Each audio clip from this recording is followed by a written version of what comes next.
Salam Bapak, Ibu, Saudara. Mari kita masuk di dalam doa sebelum kita membaca dan merenungkan firman Tuhan. Bapak, kami sungguh bersyukur untuk kesempatan malam hari ini. Di hari Jumat Agung ini ketika kami memperingati akan kematian-Mu, pengorbanan-Mu bagi setiap kami. Kami bersyukur bahwa Engkau memanggil kami untuk datang, untuk kami boleh beribadah bersama dan merenungkan kembali akan kasih-Mu bagi setiap kami. Melalui setiap pujian, melalui drama yang kami saksikan dan juga melalui firman Tuhan yang akan kami renungkan sebentar, mohon Tuhan sekali lagi menguatkan kami, meneguhkan setiap kami, supaya kami boleh didapati sebagai anak-anak-Mu yang berjalan semakin kuat dan semakin setia, semakin serupa dengan Kristus. Malam hari ini Bapa, kami berdoa menyerahkan waktu ini ke dalam tangan-Mu, sertai hamba-Mu dalam segala kelemahannya dan juga setiap kami. Nyatakanlah firman-Mu bagi kami ya Bapa. Hanya dalam nama Tuhan Yesus Kristus kami telah berdoa. Amin. Selamat malam Bapak, Ibu, Saudara, sekali lagi. Ya, satu sukacita untuk boleh beribadah bersama dan melayani saudara melalui pemberitaan firman dalam kesempatan yang baik ini. Beberapa tahun yang lalu sebelum pandemi saya pernah terjadwal 2 kali ke tempat ini. Tapi kemudian tidak jadi kedua-duanya. Ya, dan baru kali ini punya kesempatan untuk bisa bersama dengan saudara. Saudara, pada malam hari ini saya menyampaikan salam terlebih dahulu dari Civitas Akademika STT Amanat Agung di Jakarta. Ya, STT Amanat Agung adalah STT yang didirikan oleh Sinode GKY dan juga di sanalah saya, Contau Henry dan juga Contau Filemon, Contau Berta berasal. Ya, kami sangat bersyukur bahwa jemaat di tempat ini bisa dilayani oleh alumni dari STT AA. Tapi saya juga berharap bahwa barangkali di antara saudara ada yang kemudian terpanggil juga untuk menjadi hamba Tuhan dan boleh melayani bahkan dibentuk bersama di STT Amanat Agung. Saudara, malam hari ini saya menyampaikan selamat Hari Jumat Agung, memperingati Hari Jumat Agung dari Civitas STT Amanat Agung. Kiranya Tuhan sungguh menguatkan kita melalui seluruh rangkaian Jumat Agung dan kemudian besok melalui seminar dan juga hari Minggu melalui perayaan Paskah kita. Malam hari ini tema kita adalah menuju salib, menuju salib. Dan firman Tuhan yang akan kita bacakan dan kita renungkan bersama terambil dari Markus pasal yang ke-8, Markus pasal yang ke-8, ayat yang ke-31 sampai dengan 38. Markus pasal yang ke-8, ayat 31 sampai dengan 38. Mari saudara buka Alkitab saudara bersama dengan saya, dan saudara boleh tandai bagian itu. Saya tidak akan nanti terus membaca semuanya, tapi saya akan bacakan satu kali di awal bagi kita sekalian. Markus 8 ayat 31 sampai dengan 38. Demikian bunyi firman Tuhan. Kemudian mulailah Yesus mengajarkan kepada mereka bahwa anak manusia harus menanggung banyak penderitaan dan ditolak oleh tua-tua, imam-imam kepala dan ahli-ahli Taurat, lalu dibunuh dan bangkit sesudah 3 hari. Hal ini dikatakannya dengan terus terang, tetapi Petrus menarik Yesus ke samping dan menegur dia. Maka berpalinglah Yesus dan sambil memandang murid-muridnya ia memarahi Petrus, katanya, "Enyahlah iblis, sebab engkau bukan memikirkan apa yang dipikirkan Allah, melainkan apa yang dipikirkan manusia." Lalu Yesus memanggil orang banyak dan murid-muridnya dan berkata kepada mereka, "Setiap orang yang mau mengikut aku, ia harus menyangkal dirinya, memikul salibnya dan mengikut aku. Karena siapa yang mau menyelamatkan nyawanya, ia akan kehilangan nyawanya. Tetapi barang siapa kehilangan nyawanya karena aku dan karena Injil, ia akan menyelamatkannya. Apa gunanya seorang memperoleh seluruh dunia, tetapi ia kehilangan nyawanya? Karena apakah yang dapat diberikannya sebagai ganti nyawanya? Sebab barang siapa malu karena aku dan karena perkataanku di tengah-tengah angkatannya tidak setia dan berdosa ini, anak manusia pun akan malu karena orang itu apabila ia datang kelak dalam kemuliaan Bapanya, diiringi malaikat-malaikat kudus." Demikian jauh pembacaan firman Tuhan. Saudara, pemberitahuan tentang kematian Tuhan Yesus adalah sebuah peristiwa yang sangat akrab di telinga kita. Ya, itu sebuah peristiwa yang kita bacakan berulang-ulang, kita dengarkan berulang-ulang. Kemarin dalam kesempatan Kamis Putih di STTAA. Kami ada satu acara khusus dan mahasiswa itu berkumpul, dan di dalam kelompok-kelompok yang ada, kami sebut sebagai family group. Itu adalah kelompok yang dipimpin oleh seorang dosen ya, dengan beberapa orang mahasiswa, dan saya juga memimpin sebuah kelompok dengan beberapa mahasiswa. Salah satunya adalah Eunike atau Eca ya, salah satu dari saudara juga ya, anak dari Pak Rahmat. Nah, dalam kesempatan tersebut kami juga melakukan apa yang disebut dengan prosesi jalan salib ya, bukan jalan salib versi Katolik ya, dengan ada beberapa station yang isinya itu adalah dari tradisi Katolik yang tidak kita terima, tapi kita punya 14 stasiun jalan salib yang versi Protestan begitu. Jadi ketika kami menjalani itu semua, bagian ini adalah bagian yang kemudian terus kita bicarakan ya.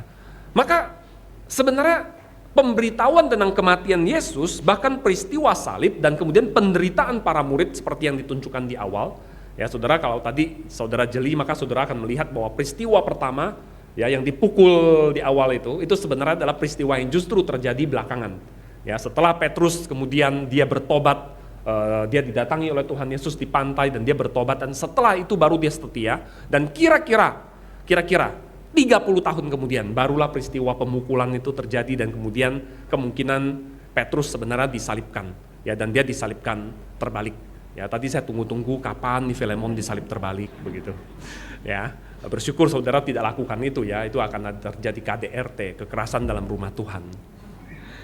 Saudara, itu sesuatu yang sangat kita akrabi. Tetapi di dalam peristiwa yang kita baca ini, peristiwa tersebut masih jauh dari realita. Ya.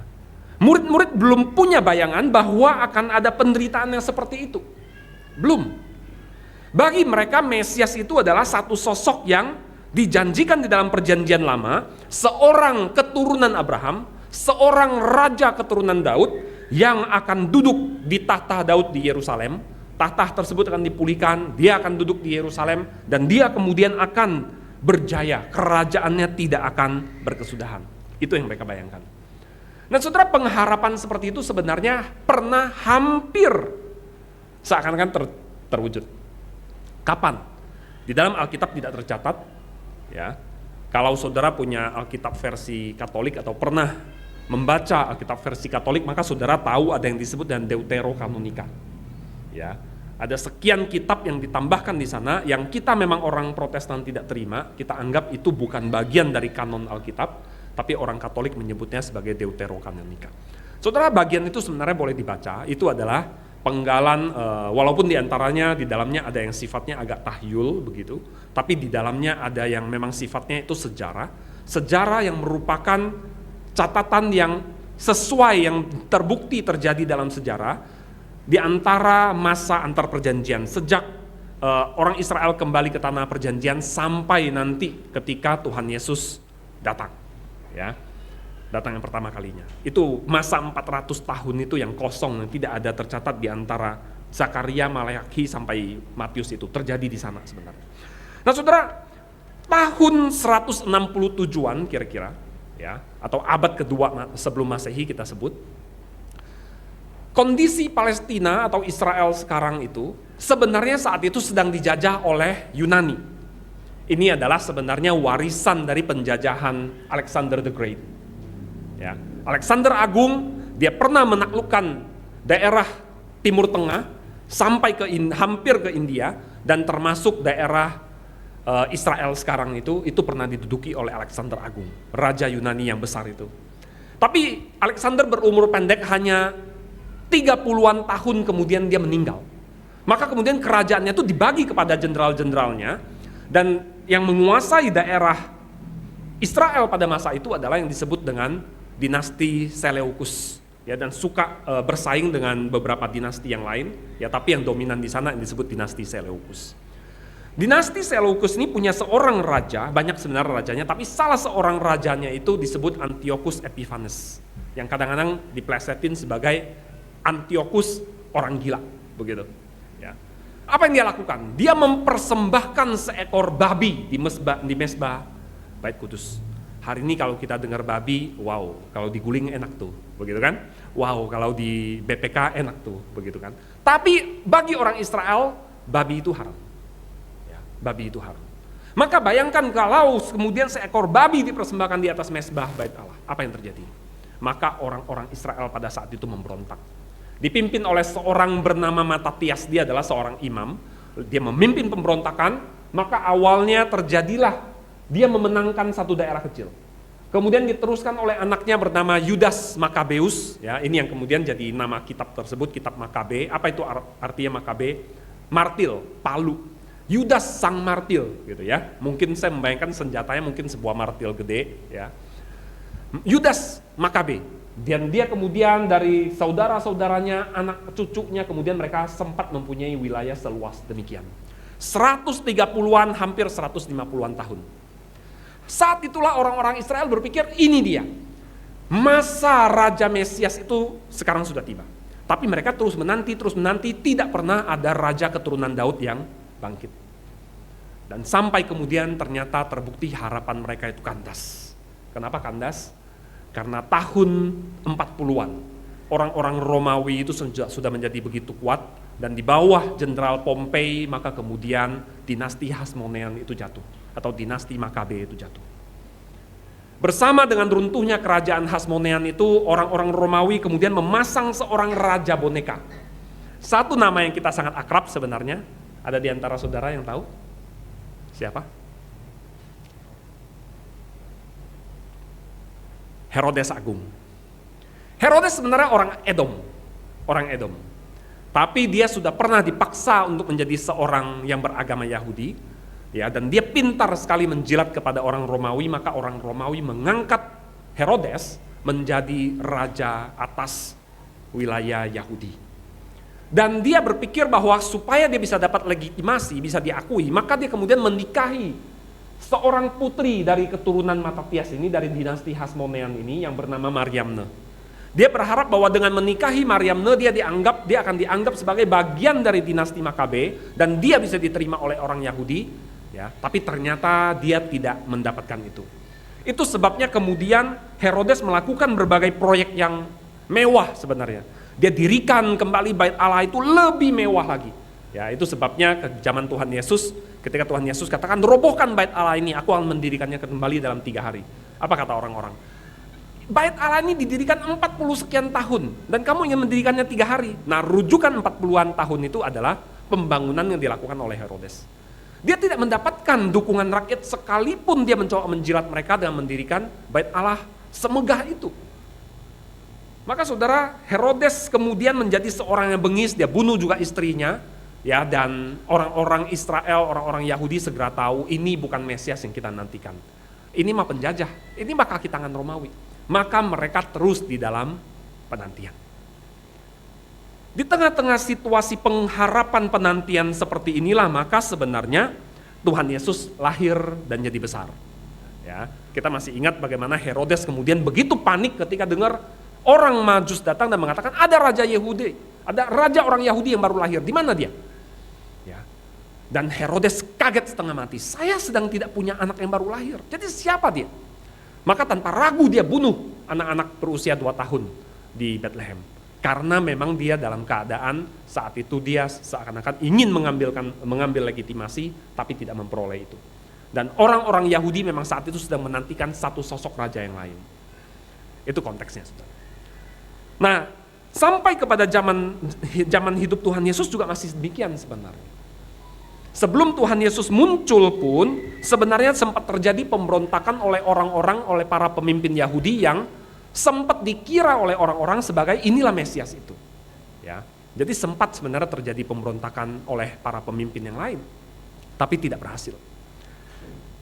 Datanglah Tuhan Yesus. Dia bisa menyembuhkan orang buta, dia bisa menyembuhkan yang lumpuh, dia bahkan menyembuhkan orang yang kerasukan setan, dia bahkan bisa meneduhkan danau dan meredahkan angin, dia bisa membangkitkan orang mati. Saudara, kalau saudara ada di tengah-tengah situasi saat itu, sedang menanti raja yang dijanjikan oleh Allah, sedang menantikan seorang raja mesianik yang kerajaannya tidak akan pernah berakhir, Kemudian di tengah-tengah saudara ada seorang seperti itu. Bagaimana perasaan saudara? Gak salah lagi. Ini dia. Ini dia. Bayangkan kalau kemudian kita jadikan dia seorang raja. Kalau kita maju ke medan perang, kena panah, diapain? Luka, diapain? Tinggal dipegang, sembuh. Mati, bahkan bisa dibangkitkan. Masalah logistik, ya, saudara, kalau soal perang, kalau kita perang nih, ya, hari gini sih kita gak akan perang lah ya, gak akan mengalami itu, ya, dan kita bersyukur masa-masa seperti itu sih kita sudah lewati. Kita tinggal mengisi kemenangan ini, kemerdekaan ini. Tapi kalau kita lagi perang, maka salah satu urusan yang paling ribet itu adalah logistik. Ya, kalau hari seperti sekarang, tentara-tentara dari negara-negara maju itu mereka punya MRE namanya, Meals Ready to Eat. Ya, jadi itu sudah makanan yang sudah dikemas, itu bisa disimpan sampai belasan tahun, bahkan puluhan tahun katanya. Jadi tinggal disobek, ya, lalu kemudian dituangin air dan sebagainya, kemudian maka dia jadi masak makanan yang matang, bahkan bisa jadi hangat. Ya, tinggal dituangin air, dia bereaksi, dia jadi hangat, jadi empuk, bisa dimakan. Rasanya macam-macam. Saya pernah nonton di YouTube ada yang makan rasa rendang pula dan sebagainya. Gak tahu sih, pasti gak seenak rendang yang kita tahu, begitu kan. Tapi itu sekarang kita punya MRE, Meals Ready to Eat. Tinggal dibagi, tinggal dibawa pakai truk dan sebagainya, atau dijatuhin dari pesawat. Ya. Tapi kalau zaman dulu bagaimana? Sebelum maju berperang, mereka harus siapkan cukup air minum. Mereka harus siapkan cukup perbekalan. Tapi Tuhan Yesus, dia bisa memberi makan 5.000 orang, 4.000 orang, dengan berapa banyak roti dan ikan? 5 roti dan 2 ikan, cukup bisa memberi makan ribuan orang. Laki-laki, belum termasuk perempuan dan anak-anak. Maka saudara, kalau kita maju perang dengan raja seperti ini, pasti menang. Maka pengharapan orang-orang pada saat itu tuh memuncak. Kalau saudara baca di dalam Yohanes pasal 6 dan 7, itu sebenarnya adalah paralelnya Markus pasal 6, ya. Maka saudara bisa melihat orang-orang itu terus datang, bahkan dari luar daerah-daerah yang bukan daerah Yahudi, itu datang kepada Tuhan Yesus. Ya. Dan di antara mereka ada yang ingin menjadikan dia sebagai raja. Ya. Ada yang ingin menjadikan dia sebagai raja. Saudara, kalau misalnya kita ada di antara para murid Tuhan Yesus, apa yang kita lakukan? Kalau saya ada di sana, barangkali saya juga adalah salah seseorang yang akan berkampanye. Yesus Raja, begitu kan? Ya, kita keliling, kita kampanye supaya dia dijadikan raja. Tapi Tuhan Yesus sendiri rupanya dia tidak menyukai ide tersebut. Berkali-kali kalau kita perhatikan di dalam Injil Markus, ya, ini sangat dominan di Injil Markus, kelihatannya Markus itu sangat tertarik kepada topik ini. Dia mencatat berulang-ulang bagaimana Tuhan Yesus itu terus melarang. Jangan cerita ke orang-orang, jangan ngomong ke orang-orang, jangan masuk ke kampung supaya kamu jangan cerita ke banyak orang. Ya. Dia tidak ingin dijadikan raja yang seperti itu. Dia gak mau. Tapi sebaliknya dia justru berbicara tentang sesosok Mesias yang berbeda. Bedanya di mana? Kalau kita perhatikan di dalam Injil, maka salah satu sebutan favorit Tuhan Yesus bagi dirinya adalah anak manusia.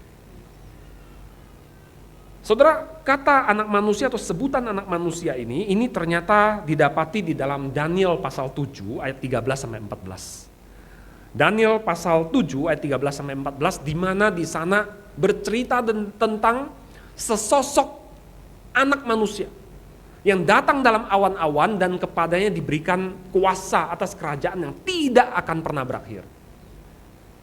Saudara, yang Tuhan Yesus ingin hadirkan itu bukan sebuah kerajaan di mana anak Daud hanya sekedar duduk di tahta di Yerusalem, mungkin setelah itu kemudian digantikan oleh orang lain. Bukan kerajaan yang seperti itu. Dia menyebut dirinya sebagai anak manusia. Kalau kita perhatikan, maka orang-orang lain sebenarnya berbicara tentang kita menunggu anak Allah, anak Allah, anak Allah. Tapi Tuhan Yesus berkata, anak manusia datang, anak manusia datang, anak manusia datang. Satu sosok yang berbeda sekali, Mesias yang sangat berbeda sekali dengan yang dipahami oleh orang-orang. Lalu kemudian juga terjadilah peristiwa Minggu Palem. Ya, hari Minggu kemarin kita memperingati Minggu Palem. Saudara, dalam peristiwa Minggu Palem itu, Kalau kita teliti, kita memperhatikan sebenarnya Tuhan Yesus sendiri yang mengatur peristiwa itu. Kalau saudara teliti juga di dalam Yohanes pasal 11 misalnya, di sana Tuhan Yesus membangkitkan Lazarus. Orang-orang Betania kira-kira 2 kilometer begitu dari Yerusalem itu sangat semangat mengikuti Yesus karena melihat Lazarus dibangkitkan. Tapi orang-orang Yahudi, khususnya para imam ahli Taurat, mereka sebel banget. Lihat tuh, seluruh dunia mengikuti dia, gagal kita. Ya. Nah, dalam situasi seperti itulah kemudian Tuhan Yesus mau pergi ke Yerusalem, ya, dan dia suruh murid-muridnya, bukan kebetulan dia lagi jalan ketemu keledai terus dia naik, bukan. Tuhan Yesus suruh murid-muridnya, kamu pergi ke kampung di depan, di Betfage, nanti kamu akan ketemu keledai, ya, dengan anaknya, bawa keledai itu ke sini. Kalau ada orang tanya, kenapa kamu ambil keledai itu? Bilang, Tuhan membutuhkannya. Ya. Saya yakin orang-orang itu tahu bahwa yang dimaksud Tuhan membutuhkannya itu adalah Tuhan Yesus. Dan mereka tahu ini adalah orang yang baru saja membangkitkan Lazarus dan mereka rela keledai itu dipakai. Maka kita lihat Tuhan Yesus sendiri yang mengatur supaya dia bisa masuk ke Yerusalem dengan naik keledai. Tujuannya apa? Ya. Hanya untuk menunjukkan bahwa dia rendah hati. Kan biasa kita mengatakan Tuhan Yesus naik keledai menunjukkan dia rendah hati. Ya. Apakah begitu? Memang kita bisa jelas kita harus mengatakan itu penggenapan dari nubuatan Zakaria. Ya. Yang mengatakan lihatlah, ya, rajamu datang. Ya. Dia lemah lembut. Itu jelas. Tapi apakah untuk menunjukkan seorang itu rendah hati, kemudian dia harus naik keledai masuk? Ya. Mungkin sebenarnya itu adalah justru sebuah tindakan yang sedang menempatkan diri mengatakan aku ini rendah hati, gitu ya. Kalau misalnya dia hanya sekedar melakukan itu saja. Tetapi hal lain yang jangan kita lupa adalah kenapa keledai? Saudara, keledai itu ternyata adalah tunggangan yang dikendarai oleh Daud dan anak-anaknya. Ya, lebih tepatnya bagal. Bagal itu adalah campuran kuda dan keledai begitu. Ya. Saudara ingat gak peristiwa ketika Daud sudah tua, dia hampir mati, lalu kemudian ada seorang anaknya bernama Adonia ingin jadi raja. Dan dia berusaha seperti menobatkan dirinya jadi raja, lalu kemudian datanglah Batsheba kepada Raja Daud dan memohon, Tuanku Raja, Adonia sudah mau jadi raja, Salomo gimana? Kalau nanti Adonia jadi raja, kami akan dianggap seperti mau merebut tahta. Ya, kami bisa dibunuh.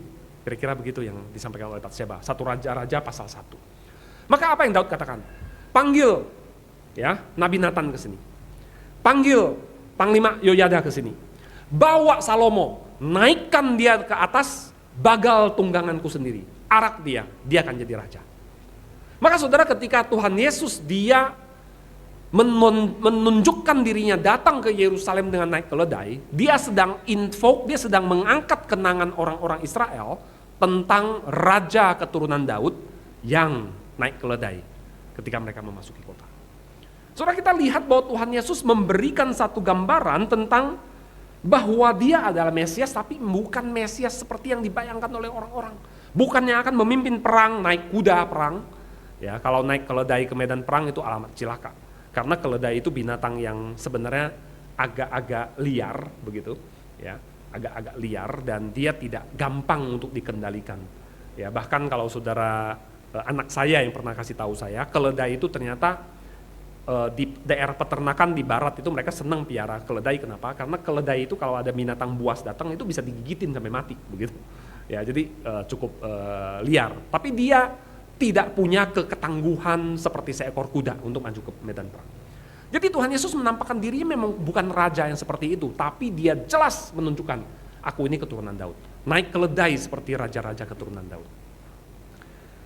Tapi saudara, dia juga kemudian mengatakan bahwa anak manusia itu bukan anak manusia yang akan datang dan duduk di tahta Daud di Yerusalem.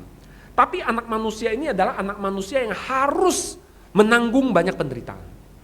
Harus menanggung banyak penderitaan. Markus pasal 8. Ini juga adalah anak manusia yang akan diserahkan ke dalam tangan manusia dan mereka akan membunuh dia, tapi 3 hari kemudian dia akan bangkit. Setelah ini kan satu hal yang bagi orang-orang pada masa itu mereka mungkin apa-apaan ini? Ya.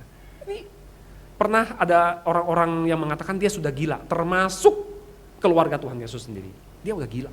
Bawa pulang, bikin malu saja, kira-kira begitu. Ya. Anak manusia datang untuk memberikan nyawanya menjadi tebusan bagi banyak orang. Saudara, ini adalah gambaran tentang Mesias yang Tuhan Yesus tunjukkan. Lain sekali dengan bayangan orang-orang pada masa itu. Hari ini mungkin karena kita sudah terbiasa dengan ide Mesias ini, karena memang kita sudah melihat kesudahan kasusnya, hal ini tidak lagi menjadi sesuatu yang mengejutkan buat kita. Tapi biarlah kita diingatkan kembali bahwa inilah ide Tuhan Yesus sendiri tentang siapa itu Mesias. Kita lihat sedikit lebih detail. Saudara, siapa yang mengharuskan Tuhan Yesus menanggung banyak penderitaan? Siapa yang mengharuskan? Siapa yang bisa mengharuskan Allah itu datang, anak Allah datang jadi manusia? Siapa yang bisa mengharuskan dia datang dan dia harus ke Yerusalem? Siapa yang mengharuskan dia harus menderita? Siapa? Allah sendiri. Allah Bapa. Mengapa? Mengapa dia harus menderita? Mengapa dia harus menanggung banyak penderitaan? Mengapa dia harus dibunuh? Mengapa dia harus memberikan nyawanya? Maka disinilah di ayat yang terakhir dalam kutipan itu, Markus pasal 10 ayat 45. Anak manusia datang bukan untuk dilayani, melainkan untuk melayani dan memberikan nyawanya menjadi tebusan bagi banyak orang. Itu maksud kedatangannya, saudara. Dia datang bukan untuk menjadi raja yang mencabut nyawa, tapi raja yang memberi nyawa. Dia bukan raja yang datang untuk membinasakan orang-orang, tapi untuk menyelamatkan. Saudara, dan jalan keselamatan yang dia tempuh kemudian itulah yang kita lihat di jalan salib itu, Via Dolorosa itu. Saudara, 5 hari setelah Minggu Palem, maka kita tahu Tuhan Yesus disalibkan. Saudara, di dalam banyak khotbah maupun dalam banyak film kita melihat biasanya ditampilkan Tuhan Yesus itu disiksa habis-habisan. Dan seringkali kemudian kita meneteskan air mata untuk peristiwa itu gak salah. Memang seorang yang disalibkan itu mengalami satu kekejaman yang luar biasa. Ya. Seorang sejarawan Romawi bernama Cicero, ya, atau kita sebut juga Cicero, dia katakan apa? Orang Romawi itu jangan pernah disalibkan. Itu sebabnya Paulus, ya, kalau kita baca dalam tradisi gereja dia tidak disalibkan, tapi dia dipenggal. Kenapa? Karena itu hukuman yang terlalu memalukan untuk seorang Romawi. Seorang warga negara Romawi tidak pernah boleh disalibkan. Tapi kepada seorang jajahan seperti Yesus dari Nazaret, ya, maka dia disalibkan. Saudara, dalam gambar-gambar kita tentu saja kita tidak mungkin menggambarkan dalam situasi asli, karena sebenarnya seorang itu disalibkan dalam keadaan telanjang. Ya, dalam keadaan telanjang. Memang dia dipermalukan dan kadang-kadang bisa tergantung di sana berhari-hari. Kita membaca itu Tuhan Yesus hanya digantung di sana kira-kira 6 jam. Ya, lalu dia mati. Dan pada saat dia mati, teman-teman di sebelah kiri kanannya sebenarnya belum mati. Itu sebabnya kaki mereka dipatahkan. Kenapa dipatahkan? Supaya mereka tidak bisa menahan tubuhnya untuk bisa bernapas. Jadi kecekik di situ, kegantung dan kecekik. Ya. Tapi Tuhan Yesus sudah mati. Maka kemudian prajurit ambil tombak, tusuk lambungnya. Dalam Alkitab kita disebut lambungnya. Tapi kok keluar darah dan air? Ya. Kok gak keluar roti? Ya. Karena yang dimaksud di situ lambung itu sebenarnya sisinya gitu. Jadi kayak kita bilang lambung kapal. Apa itu lambung kapal? Sampingnya. Yang diincar itu jantung. Maka sebenarnya ditusuk itu ditusuk jantungnya, bukan lambung. Ya, nanti keluar nasi, bukan darah dan air. Ya. Tapi Tuhan Yesus mati dalam 6 jam. Biasanya itu mereka bisa benar-benar berhari-hari mati di situ, baru mati. Nah, saudara, tapi catat ini bagian penting. Penderitaan fisik Tuhan Yesus itu bukan bagian yang paling berat dari penyaliban itu. Ya, kita ada istilahnya adalah kita terlalu meromantisasi penderitaan Tuhan Yesus. Ya. Kita terlalu meromantisasi, tubuhnya tercabik-cabik, kepalanya tertusuk duri, darah mengucur deras dari kepala sampai ujung kaki. Ya. Dia tergantung di sana, tidak bisa bernapas. Kita terlalu sering meromantisasi itu. Menderita nggak? Betul, tapi itu bukan bagian yang paling parahnya. Bahkan di tengah-tengah penderitaan seperti itu, kalau kita lihat, ya, ada catatan orang-orang mengatakan kalau orang disalib itu biasanya dia udah tahu dia bakal mati, maka sumpah serapah lah yang keluar. Itu sebabnya penjahat, salah seorang penjahat yang di atas itu, dia juga tidak segan-segan mencerca Tuhan Yesus, bukan? Dia mau mati, tunggu apa lagi? Ya udah, mau memaki-maki saja. Ya, tapi Tuhan Yesus tidak. Dalam perjalanan menuju Golgota saja dia sempat berkata kepada para perempuan apa? Hai putri-putri Yerusalem, janganlah kamu menangisi aku, melainkan tangisilah dirimu sendiri dan anak-anakmu. Seakan-akan dia sedang ingin mengatakan walaupun dia dalam kondisi adalah seorang yang dikutuk untuk digantung di atas kayu salib, ya, dia mengatakan aku ini gak apa-apa, gak usah tangisi aku, I'm fine. Aku ini dalam kondisi gak separah yang kamu bayangkan. Seakan-akan dia katakan begitu. Tapi kalian ini dalam bahaya, tangisi diri kalian, ratapi diri kalian. Dia memperhatikan perempuan-perempuan Yerusalem ini. Atau misalnya ketika dia digantung di atas kayu salib, maka kalimat pertama yang keluar dari mulutnya adalah apa? Bapa, ampunilah mereka, sebab mereka tidak tahu apa yang mereka berbuat. Saya membayangkan mungkin orang-orang di situ kemudian teriak, apaan? Kami tahu kok, ya menghina, kami gak tahu apa yang kami lakukan. Kamu ini penghujat, makanya kami salibkan kamu, tahu? Ya. Tapi Tuhan Yesus katakan ampuni mereka, mereka tidak tahu apa yang mereka perbuat. Dan kemudian kepada salah seorang penjahat di sebelahnya dia katakan apa? Hari ini juga engkau bersama-sama dengan aku di dalam Firdaus. Padahal jelas dia adalah seorang berdosa. Tapi dia katakan hari ini juga engkau bersama-sama dengan aku dalam Firdaus. Lalu perhatikan juga dia masih sempat memperhatikan Maria dan muridnya. Ya, cuman memang waktu itu kesempatan yang hadir itu adalah Yohanes. Dia katakan apa? Ibu, ini anakmu, ini ibumu. Saudara, bagian yang paling mengerikan itu bukan salib. Karena Tuhan Yesus hanyalah salah seorang dari ribuan, bahkan puluhan ribu mungkin lebih yang pernah disalib. Saudara, satu catatan pernah mengatakan bahwa seorang jenderal Romawi bernama Crassus, dia pernah menyalibkan 6.000 orang dalam satu hari. 6.000 orang dalam satu hari. Dalam satu hari yang sama. Kita juga bisa membaca banyak sekali kisah para pahlawan perang, ya, yang sangat berani, yang mereka bisa mengalami penderitaan yang bahkan mungkin lebih dahsyat daripada Tuhan Yesus, dan mereka tahan kok. Ya. Pahlawan Skotlandia bernama William Wallace yang pernah dibikin film oleh Mel Gibson juga, ya, film Braveheart. Ceritanya sebelum dia mati di tangan orang-orang Inggris pada masa itu, musuhnya waktu itu orang Skotlandia lawan orang Inggris, dia diiris sambil hidup, sepotong demi sepotong, lalu itu dikirim sebagai tanda peringatan supaya orang jangan melawan Inggris, saudara. Dan dia bertahan, dia tidak pernah menyangkali, tidak pernah berhenti melawan begitu sampai dia mati. Seorang pahlawan Romawi bernama Gaius Musius Scaevola. Ya, kata Scaevola itu berarti tangan kiri. Kenapa tangan kiri? Karena tangan kanannya pernah satu kali dia diancam. Dia ditangkap oleh musuh dan kemudian musuh mengatakan, aku akan bakar tanganmu kalau kamu tidak mengaku. Teman-temanmu ngumpet di mana? Maka dia katakan, apa? Mau bakar tanganku? Serius mau bakar tanganku? Nih, bakar. Dia bakar sendiri tangannya sampai buntung, saudara. Gaius Musius Scaevola, saudara boleh cari kisahnya. Dan nanti kemudian di kemudian hari di abad ke-19, seorang filsuf Jerman bernama Friedrich Nietzsche, dia juga pernah menunjukkan Gaius Scaevola itu bukan kisah dongeng. Saya juga bisa. Dan dia membakar tangannya di atas api juga.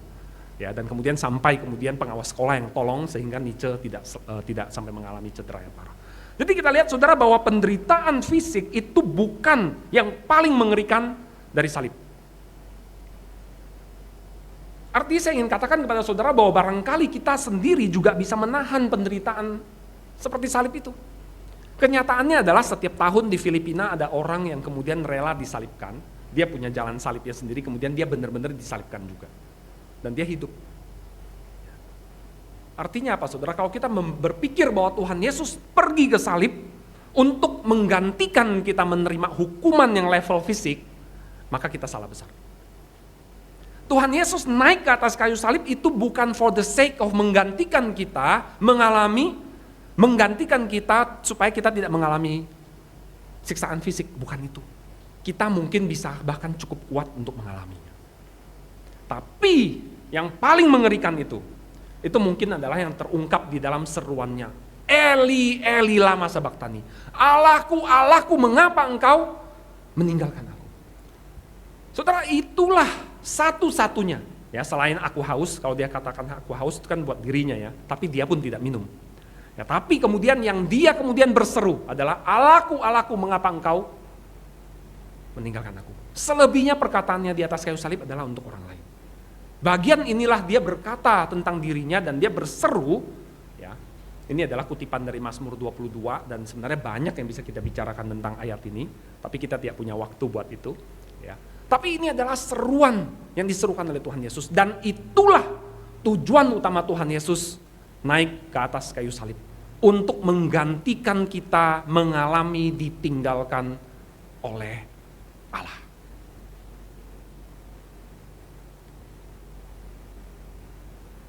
Saudara, kengerian neraka itu adalah apa?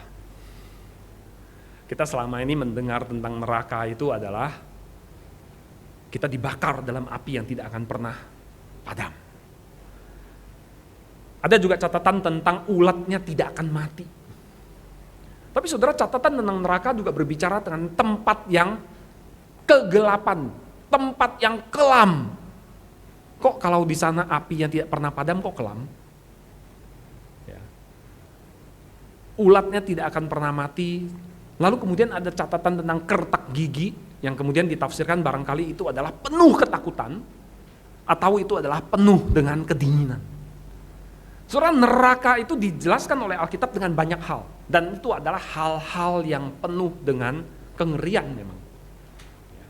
Tapi saudara, jangan bayangkan bahwa kengerian neraka itu adalah api yang tidak pernah padam itu. Atau ulat yang tidak pernah mati itu. Ya, karena sebagian kita misalnya kita kan ada orang yang berternak cacing ya. Ya. Ada orang yang berternak ulat misalnya. Ya, untuk pakan burung lah, untuk jadi pupuk lah dan sebagainya. Dan jijiknya ya awalnya mungkin jijik, tapi ya sudah begitu. Ya.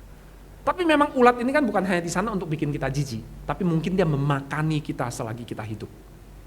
Tapi apakah itu yang paling mengerikan dari neraka? Bukan, saudara. Apakah juga kedinginannya yang paling mengerikan? Ya. Saudara, saya pernah sekolah di luar negeri dan pernah mengalami 4 musim. Satu kali ketika lagi di tengah-tengah musim dingin itu, saya pakai baju rumah dan saya pikir saya keluar sebentar ke depan buang sampah. Ya, dan saya cukup bodoh untuk pakai baju rumah itu, saya pikir repot banget mesti pakai celana pergi, jaket, baru keluar. Saya keluar. Jaraknya itu mungkin dari sini, dari pintu sini, sampai ke luar pintu situ, sampai ke pintu itu saja. Ketika saya keluar itu, saya balik lagi, itu rasanya benar-benar hampir mati. Benar-benar hampir mati. Rasanya itu udah kayak, benar-benar gak kebayang saudara, bahwa bisa seperti itu ternyata suhu dingin itu terhadap tubuh kita. Rasanya itu udah kayak, aduh mau mati rasanya. Padahal saya sudah berbulan-bulan di situ, baru mengalami musim dingin, mungkin sekitar 5 bulan lah di sana. Ya. Saudara, tapi neraka itu bukan soal panasnya, bukan soal dinginnya, bukan soal ulatnya yang memakani kita ketika kita masih hidup dan ulatnya itu tidak pernah mati, bukan itu. Saudara, ketika manusia melawan Allah, salah satu tujuannya adalah mereka tidak ingin bersekutu dengan Allah. Ya, mereka ingin menjadi Allah bagi diri mereka sendiri, mereka tidak menginginkan Allah dalam hidup mereka. Itu yang manusia inginkan. Dan kengerian neraka yang paling dalam adalah bahwa Allah tidak hadir di dalam hidup kita. Saudara, di dalam dunia hari ini kita melihat kejahatan, betul. Tapi sebenarnya kita akan punya, di dalam kekristenan kita punya apa yang kita sebut sebagai doktrin providensia Allah. Bahwa Allah tetap menopang dunia ini. Supaya dunia ini tidak kemudian menjadi dunia yang jahat, yang tidak terkendali sama sekali, ya, tapi tetap terkendali. Kejahatan itu tetap in control, kejahatan itu tetap dikendalikan oleh Allah, supaya tidak kemudian menjadi seliar-liarnya. Ya, kalau dalam istilah kitab Wahyu mungkin itu adalah iblis yang sudah diikat, ya, sehingga dia tidak bebas untuk menyesatkan bangsa-bangsa. Ya. Tapi nanti di neraka Allah tidak hadir. Maka bayangkanlah tidak ada lagi aturan yang mengatur orang supaya jangan memukuli saudaranya, supaya jangan bertindak semena-mena atas orang-orang yang lain, dan Allah tidak akan pernah campur tangan lagi. Saudara, itulah penderitaan yang kemudian Tuhan Yesus tanggung untuk kita, dan itu terekspresi di dalam kalimat ini. Allahku, Allahku, mengapa engkau meninggalkan aku? Dan karena dia menggantikan kita mengalami ditinggalkan oleh Bapa, maka kita tidak perlu lagi mengalaminya. Nah, mengenai bagian ini juga secara doktrinal agak sulit untuk kita untuk menjelaskan, ya, cukup panjang untuk kita membicarakan bagaimana bisa Allah Bapa meninggalkan Allah Anak. Padahal mereka adalah satu Allah. 3 pribadi, satu Allah. Bagaimana bisa kok berpisah? Bagaimana bisa kok ditinggalkan? Itu adalah satu misteri bagi kita. Ya, ada penjelasan-penjelasan yang sifatnya filosofis, tapi kita juga tidak sempat untuk membahasnya. Tapi itulah yang dialami oleh Kristus buat kita, saudara. Buat saudara dan buat saya. Supaya kita tidak perlu mengalami keterpisahan dari Allah. Karena dia sudah menanggung keterpisahan kita dari Allah, maka relasi manusia dan Allah itu dipulihkan. Maka doanya bagi putri-putri Yerusalem, tangisilah dirimu. Tapi melalui pengorbanannya, maka putri-putri Yerusalem itu tidak perlu lagi mereka menangisi diri mereka dan anak-anak mereka. Karena relasi mereka dengan Allah dipulihkan. Melalui pengorbanannya ini juga, maka orang banyak itu yang menyalibkan dia. Mereka yang berseru-seru, salibkan dia, maka mereka bisa diampuni. Karena dia menerima keterpisahan kita itu juga, maka penjahat di sebelahnya bisa bersama-sama dengan dia di Firdaus hari itu juga. Karena dia menanggung keterpisahan kita juga, maka dia juga menyatukan kita kembali, memulihkan kembali relasi antar manusia. Saudara ingat apa yang terjadi dalam Kejadian pasal 3? Ketika manusia jatuh dalam dosa, Adam mengatakan apa? Perempuan yang kau tempatkan di sisiku. Terimplikasi dalam kalimat itu apa? Perempuan itu yang kau tempatkan di sisiku, ini salahmu.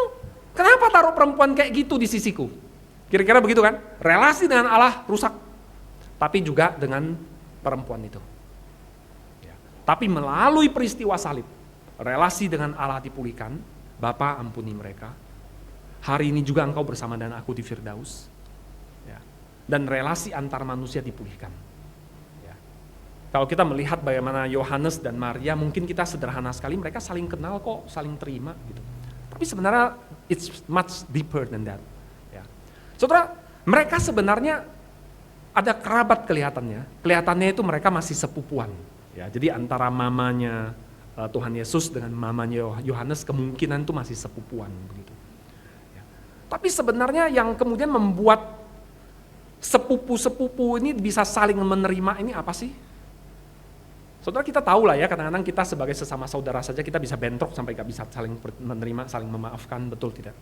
Itu terjadi gitu. Kadang-kadang di dalam gereja juga terjadi. Ya tidak di sini tentu saja. Ya saya juga gak tahu sih, jangan-jangan juga ada sih. Ya. Tapi itu saya rasa jadi sebuah teguran buat kita. Kenapa kemudian mereka bisa disatukan? Dikatakan sejak hari itu murid itu menerima dia di rumahnya. Artinya sebelumnya memang juga enggak. Ya padahal kita tahu Maria mungkin adalah seorang janda, tapi dia gak diterima. Ya tapi sejak hari itu murid itu menerima dia di rumahnya. Saudara, apa yang dimiliki oleh Maria dan murid itu in common? Apa yang sama-sama mengaitkan mereka? Yesus Kristus. Karena keduanya mempunyai relasi kepada Yesus Kristuslah, maka sekarang mereka saling menerima. Itu juga terjadi di antara kita. Kenapa saya menerima, contoh Henry, kenapa saya menerima saudara-saudari sekalian? Karena kita sama-sama dipersatukan oleh Yesus Kristus. Kenapa saudara mungkin menyebalkan? Ya saya main asal tunjuk aja ya, jadi bukan menunjuk satu orang tertentu nanti gila itu pendeta menyebut saya menyebalkan gitu, bukan ya. Barangkali saudara di gereja kita sama-sama melayani tapi juga bisa menyebalkan, mungkin juga bisa kadang-kadang kita agak sepaham tapi kita menerima, saling mengampuni, saling mengasihi. Kenapa? Karena kita sama-sama mempunyai Yesus Kristus yang mengatakan bertolong-tolongan kamu menanggung bebanmu. Saudara, itu yang Tuhan Yesus kerjakan bagi kita, dan itu adalah sesuatu yang di luar bayangan orang-orang Yahudi tentang Mesias. Mereka berpikir Mesias adalah raja yang akan membebaskan mereka dari pemberontakan Romawi. Setelah itu mereka bebas di dalam untuk saling berebut siapa yang jadi yang paling utama dan sebagainya. Bukan itu yang Tuhan Yesus pikirkan. Mereka berpikir mereka akan selamat di dunia, tapi bukan itu yang Tuhan Yesus maksudkan. Tapi selamat dalam relasi satu dengan lain dan dalam relasi dengan Allah, tidak perlu mengalami keterpisahan dari Allah. Itu yang disampaikan oleh bagian firman Tuhan kepada kita. Itu sebabnya kemudian murid-murid Tuhan Yesus, ketika awalnya mereka adalah orang-orang yang sangat egois memikirkan diri sendiri. Bayangkan Petrus yang tadinya dia berani ngomong besar. Ya. Tadi dalam drama tadi itu gak sangat persis, ya gak sangat persis. Ada satu bagian yang salah fatal. Perahunya tidak ada stempel GKI. Gak ada. Itu yang salah fatal. Yang selebihnya cukup akurat. Ya. Tapi ada bagian di mana misalnya, ya, murid-murid itu, Petrus khususnya, dia katakan apa? Sekalipun mereka semua menyangkal aku, artinya apa? Mereka yang lain itu apa? Murid-murid yang lain. Kita tahu murid-murid itu saling berebut tempat yang paling penting kan? Yohanes dan Yakobus sampai bawa mama mereka. Bayangkan 2 orang dewasa bawa mamanya. Itu memalukan enggak? Bayangkan kalau hari ini di antara saudara ada yang bawa mamanya dan kemudian bilang, "Tuan tahu Henry, tolong dong, anakku ini jadikan pemain drama," dan dia udah kumisan jenggotan 30-an tahun gitu. Itu memalukan banget. Tapi itu yang murid-murid lakukan, bawa mamanya supaya Tuhan Yesus bisa dibujuk memberikan posisi paling tinggi. Petrus juga gak kalah dan dia katakan, "Aku sekalipun mereka semua menyangkali engkau, aku akan mati bersama dengan engkau." Tapi ketika 3 orang budak ini kalaupun mereka berhasil meyakinkan bahwa Petrus adalah murid Tuhan Yesus, mereka gak bisa berbuat apa-apa. Tapi menghadapi 3 orang budak saja dia udah ketakutan, dia menyumpah. Dalam bagian terakhir kalau saudara jeli, Petrus bersumpah, "Aku bersumpah aku tidak kenal dia." Dan saat itulah yang berkokok. Saudara, itu gambaran tentang kita, orang-orang yang egois, orang-orang yang penuh dengan ketakutan, penuh dengan maunya diri kita sendiri.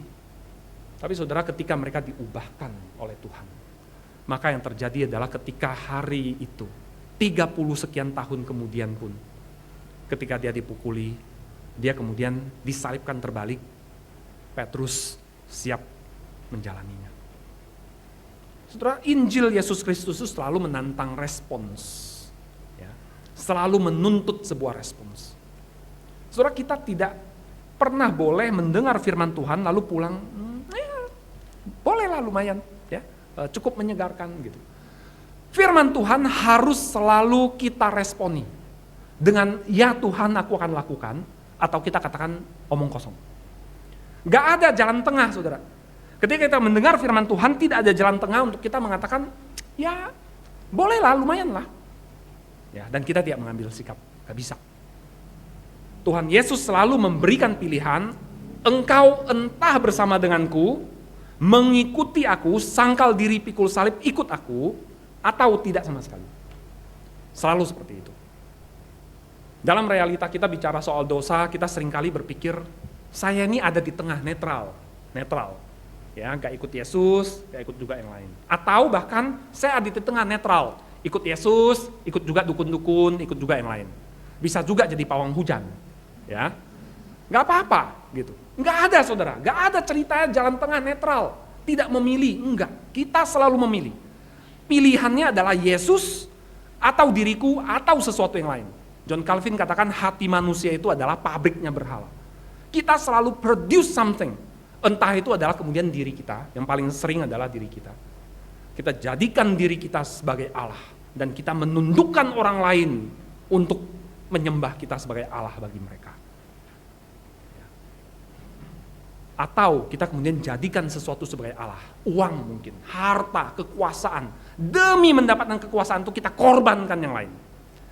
Kalau yang benar kan demi Allah kita bisa persembahkan korban, kita bisa korbankan yang lain. Tapi kalau uang, harta, kekuasaan sudah menjadi Allah kita, maka kita akan korbankan yang lain. Ini silakan sembeli, ini akan saya sembeli, ini akan saya berikan. Ya, sangat sederhana sekali di dalam dunia di Indonesia kan kita punya dunia mistik di mana orang-orang bisa memberikan tumbal kan untuk jadi kaya dan sebagainya. Saudara, itu adalah contoh ketika kekuasaan atau harta itu sudah jadi Allah bagi kita. Maka saudara, hari ini ketika kita mendengar firman Tuhan ini, apa respons kita? Apa respons kita bahwa Allah anak, dia datang menjadi manusia dan dia menanggung penderitaan kita, bukan sekedar penderitaan fisik. Itu mah kecil. Kita mungkin bisa menanggung sebagian darinya. Tapi ada penderitaan spiritual, keterpisahan dari Allah yang sudah dia tanggung bagi kita. Sekarang tantangan bagi kita adalah bagaimana kita merespon. Apakah kemudian kita akan mengatakan, Tuhan, aku bersyukur dan aku akan ikut Engkau seumur hidupku. Tidak ada yang lain. Ataukah kemudian kita mengatakan, ya ikut-ikut secukupnya lah yang aman saja. Ya. Dalam pelayanan saya yang sebenarnya tidak terlalu panjang, saya kadang-kadang bertemu dengan orang-orang Kristen yang bisa ngomong kepada kami hamba Tuhan, jangan terlalu keras lah. Kita ikut Tuhan, tapi gak usah begitu-gitu amat, gak usah fanatik-fanatik. Atau misalnya bahkan ada orang tua Kristen yang ketika anaknya ingin menjadi hamba Tuhan. Ya, saudara, saya gak pernah tanya contoh Henry ya, habis ini jangan marahin ya, kalau ternyata ada. Ya sorry, ya jangan marahin contoh Henry. Tapi kadang-kadang ada orang tua Kristen yang ketika anaknya mau menjadi hamba Tuhan, mereka katakan, kamu jadi hamba Tuhan mau makan apa? Mau seperti contoh Henry. Ya kan? Mau seperti contoh Filemon. Ya, mau jadi apa? Ya. Nanti ini perusahaan papa mau dikasih kemana? Ya. Mereka tidak rela anaknya jadi hamba Tuhan. Karena bagi mereka dunia ini masih lebih penting. Itu terjadi. Ada di tempat lain itu yang saya tahu yang jelas. Saya nggak tahu apakah di sini ada. Tapi saudara, sama seperti Maria dan Marta ketika Maria duduk di dekat kaki Tuhan Yesus bilang dia sudah memilih bagian yang terbaik. Begitu banyak orang yang masih membutuhkan kabar tentang Yesus. Saudara, hari ini apa respons kita? Apa respons kita? Pilih Yesus atau dunia? Tuhan Yesus katakan, apa gunanya seorang memperoleh seluruh dunia ini kalau dia kehilangan nyawanya? Dengan apakah dia akan memberikan sebagai ganti nyawanya? Saudara, kita ikut Yesus bukan berarti kita tidak boleh sama sekali punya uang, enggak. Tuhan seringkali juga memberkati orang-orang yang percaya kepadanya dengan kekayaan, dengan berkat. Tapi jangan pernah jadikan uang atau kekayaan atau kuasa itu kemudian jadi Allah kita. Jangan pernah. Jadi orang Kristen kita juga boleh punya pasangan hidup, boleh. Ya, ada kasus-kasus seperti Paulus katakan, aku tidak mau punya pasangan, aku mau melayani Tuhan. Tapi yang lain, Petrus dia punya istri, gak apa-apa. Tapi apakah kemudian kita akan demi punya suami atau demi punya istri kita tinggalkan Tuhan? Itu pilihannya kan. Saudara, hari-hari ini ada gerakan misi dari kelompok-kelompok lain yang mereka bahkan sengaja menikahi orang Kristen supaya orang Kristen menyangkal. Itu terjadi di luar sana. Sengaja. Bahkan ada hamba-hamba Tuhan juga. Sengaja orang-orang yang adalah hamba Tuhan itu digait untuk pindah. Dengan seks. Dengan tawaran berbagai hal yang lain. Ya, apa pilihan kita? Apa respons kita, saudara? Tuhan Yesus menyembuhkan orang Gerasa, ada sebagian menerima dia, bersyukur kepada dia. Tapi ada sebagian mengatakan pergi dari sini. Tuhan Yesus meredakan angin dan meneduhkan danau. Sebagian orang berkata, siapa dia? Tuhan Yesus menaiki keledai memasuki Yerusalem. Ada orang berkata, Hosana. Ada yang mengatakan, Tuhan suruh dia diam, suruh mereka diam. Bagaimana kita? Tuhan Yesus disalibkan bersama dengan dua orang penjahat. Seorang mengatakan, kalau kamu juru selamat, turun, selamatkan aku juga. Yang seorang mengatakan, Tuhan, ingat aku kalau engkau datang dalam kerajaan-Mu. Tuhan Yesus berkata kepada Maria dan Yohanes, ibu ini anakmu, ini ibumu. Saling terima. Dalam firman Tuhan, Tuhan Yesus juga mengatakan, ampunilah saudaramu. Berdoalah bagi musuhmu. Hari ini apakah di antara kita semua ada dalam keadaan saling menerima, saling mengampuni? Hari ini apakah kita ada semua sama-sama setia di dalam Tuhan? Adakah sangkal diri dan pikul salib? Apa respon saudara? Dalam keluarga, antara suami istri, apakah ada saling mengampuni, saling menerima? Mari saudara kita masuk di dalam doa.